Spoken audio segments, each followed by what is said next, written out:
Hey guys, Airgun Angie with Gateway to Airguns. I've got another one. This is the grip on the Niksan ELF-W.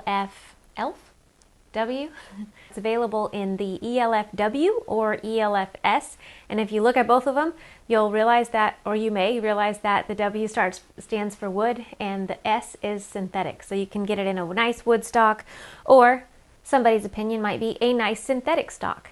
I think the wood stock is absolutely gorgeous, though I have not handled the synthetic, so it might feel nice as well.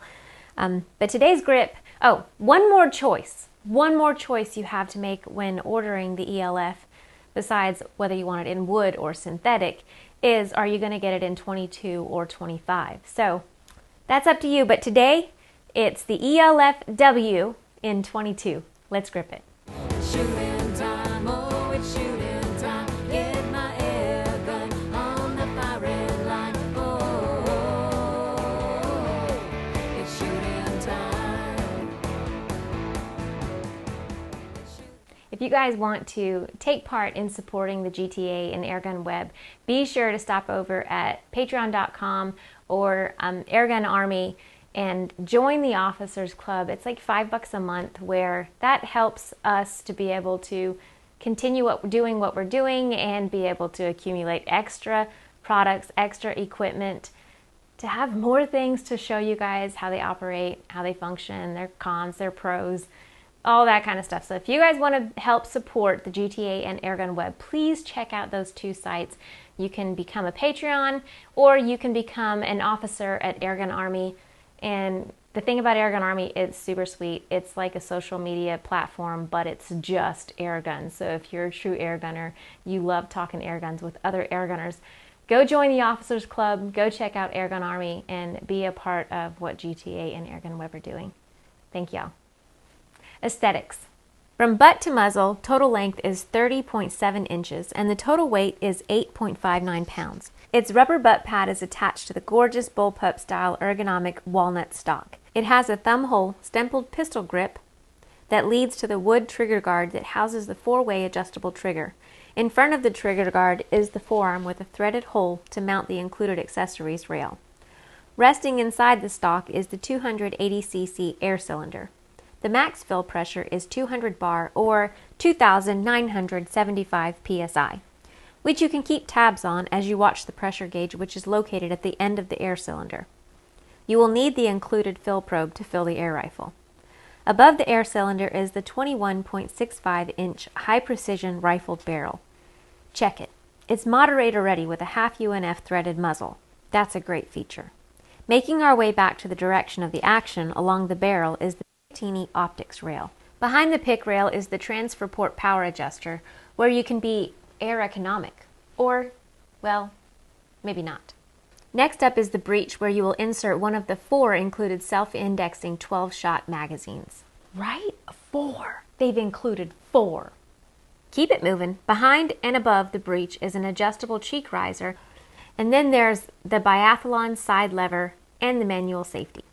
Included with this air rifle is the manual, of course, a bipod, replacement O-rings, fill probe, Allen wrenches, lube oil, a cloth, and a keychain. So if you love the gun enough, you can sport it on your keys. Not the gun, the keychain. Okay, on to operation.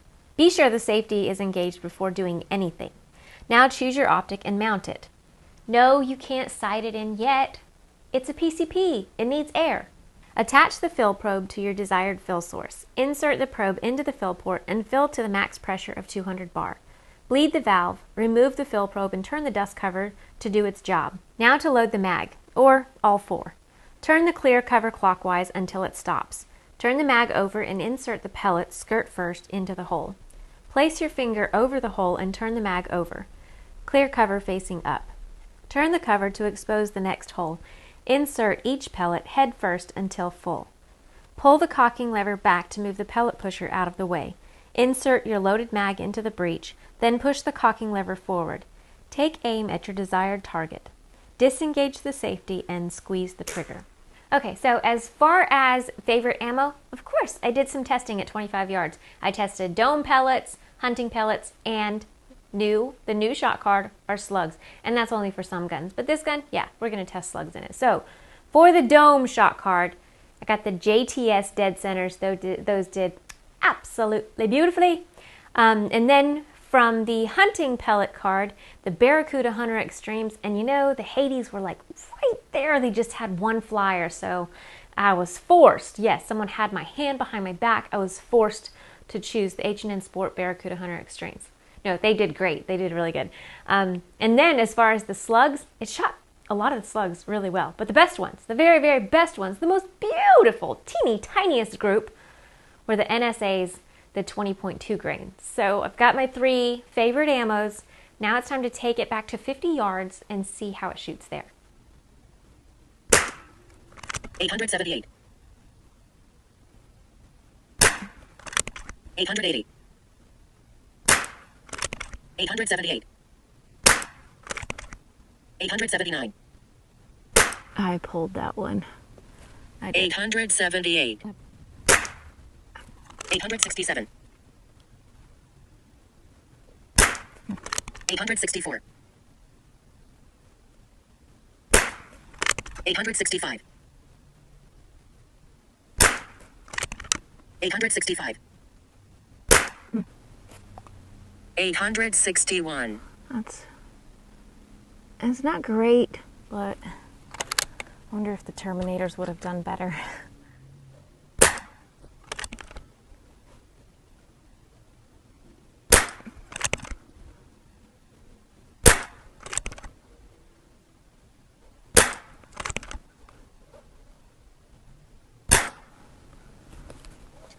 I think that was pretty good. Well, it was really low.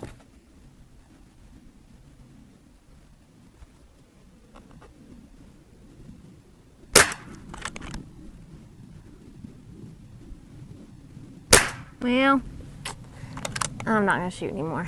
You're not doing any good at all. Not like I thought.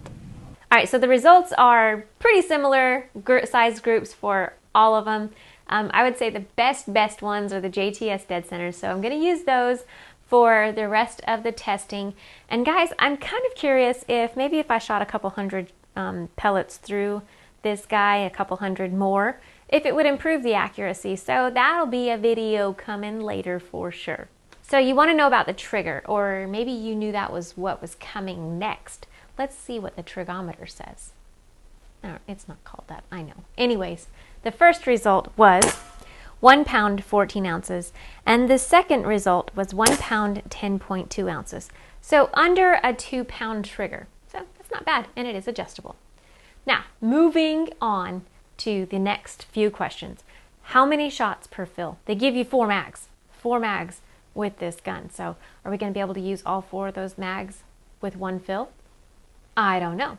What's the velocity going to look like over one fill? What's the accuracy going to look like over one fill? And then, of course, max velocity. So shot 1 produced 865 feet per second. And then halfway through at shot 24, I got 866. And shot 48. I know it says 47, but my chronograph missed a shot, so it really is 48 shots. At shot 48, I got 778. That's an average of 849 feet per second, a max of 880, and a minimum of 778. So from full to empty, it's going to give you an extreme spread of 102 and a standard deviation of 29. So 48 shots per fill, that is all 4 mags, because each mag holds 12 shots. 12 times 4 is 48. You knew that, right?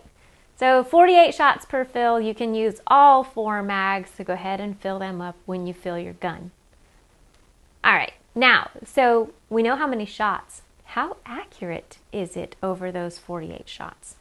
So the first shot group, it was a little bigger than the rest of them, but they tightened up quite nicely. So maybe just back off on the full fill a little bit, and every group will be quite nice. The first group's not bad. Remember, these are 12-shot groups, not 5, not 10, but 12. Okay, on to max velocity. With the normal light lead pellets, the RWS Hobbies 11.9 grain, I got a max velocity of 994 feet per second. That's 26.3 foot-pounds of energy. So this does have multiple power settings. Like I said, it has the transfer port power adjuster knob, so you can adjust how much air you want to use per shot. And the less air you use, of course, the more shots you're going to get, but the less velocity and the less amount of foot-pounds you're going to get, the more. I will do a video later and test all of that so you guys know exactly what to expect. Okay, so this comes with a 1/2 UNF threaded muzzle so you can moderate it, but how loud is it? Is it backyard friendly without a moderator, or should we put one on it? So at the muzzle, without the moderator, I got 97.7 dBs and 96.4. With the moderator, I got 95.1 and 95.1. Now from my perspective, without the moderator, 102.9 and 107.5, that's crazy. It's louder from the shooter's perspective than it is in front of the muzzle. That does not make me want to stand in front of the muzzle. Not a good idea. Now let's put the moderator on it. From my perspective with the moderator, I got 85.4 and 94.2 dBs. That's a huge difference. Yes, it's a huge difference in both readings, but it's a huge difference in the original reading without the moderator. So definitely use the moderator. Now let's find out what it sounds like 20 yards away, maybe your neighbor's perspective. Without a moderator 20 yards away, I got 97.9 dBs and 95.6. And with the moderator, I got 82.5 and 81.6. Again, a big difference. So if you're going to shoot this in your backyard and maybe you have some neighbors that won't like the sound, I would suggest moderating it. If you're going to shoot it in your backyard and maybe you don't have neighbors and you don't mind the sound, don't moderate it. And don't stand in front of the muzzle because it's quieter there either. Not a good idea. All right, let's see how it does offhand, or how we do offhand. Oh, I missed.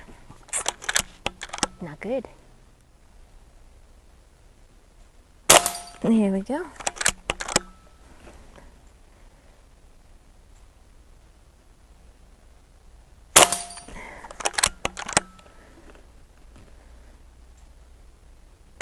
Oh, missed. Missed.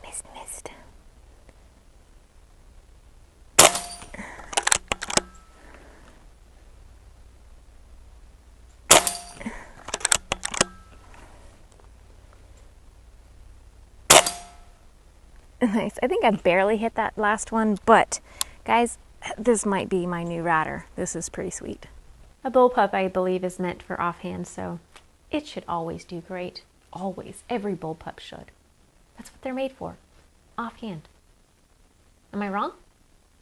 All right, cons and pros. Are there any? Well, it does require a fill probe. It's not a deal breaker, but we love the Foster fill ports, don't we? They're just the quick disconnect. They're so much easier, but it's all right. You have to have a fill port. Everything has to have a fill port. You have to have a fill probe, and it's a little loud without a moderator, but you have that option, so it's not too terrible. On to pros. Starting with aesthetics, the looks of the gun, the feel. It is beautiful. The walnut stock is absolutely gorgeous. It's just super ergonomic, very cool. The rubber butt pad is rigid, and I like the thumb hole stock with the kind of skeletal look on it. The wooden trigger guard, it's pretty sweet detail right there. And then it fills to almost 3,000 PSI, which means if you really wanted to or needed to, you could fill it with a hand pump. It has the high precision rifled barrel with the threaded muzzle, so you can moderate it and quiet down, which you'll want to if you're shooting in your backyard and you have neighbors. It has the power transfer port power adjuster on it, so you can change whether you want to be a high-powered hunter or you just want to be a low-powered plinker. It doesn't mean you have to be those powers, but your gun can be. It has the side lever cocking action, which we love it, right? We love the side levers. Then it comes with four mags, and it shoots all of them with one fill. It's extremely accurate at 25 yards. Look at that little tiny group right there. And it's decent at 50. I'm just wondering if it'll shoot even more decent at 50 once I get a few more pellets through it. And I will be testing that, like I said. It has an adjustable cheek riser. It's got the option for an accessory rail on the belly of the gun. It's got the pick rail. That's definitely a pro. It's got the manual safety. And I think, oh, the trigger pull, less than 2 pounds, and it's adjustable. Definitely a pro. I'm pretty sure that that's it, guys.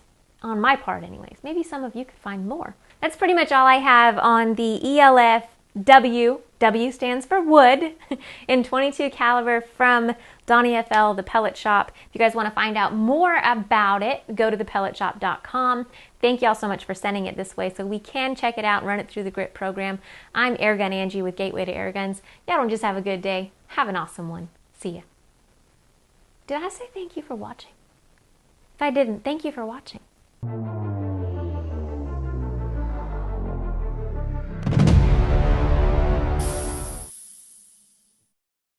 Its rubber butt pad is attached to the gorgeous bullpup style bullpup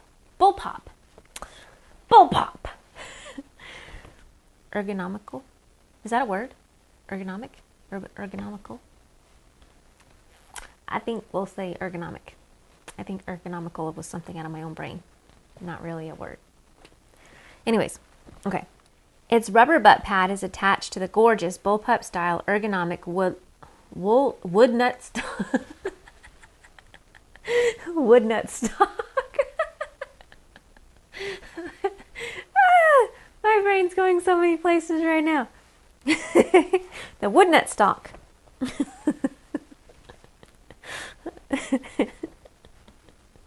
Come back. What in the hell is wrong with me? I'm sure plenty, but I can't seem to speak. I'm glad I got passed, not pussed. Maybe I'm not supposed to be doing this today. I don't know.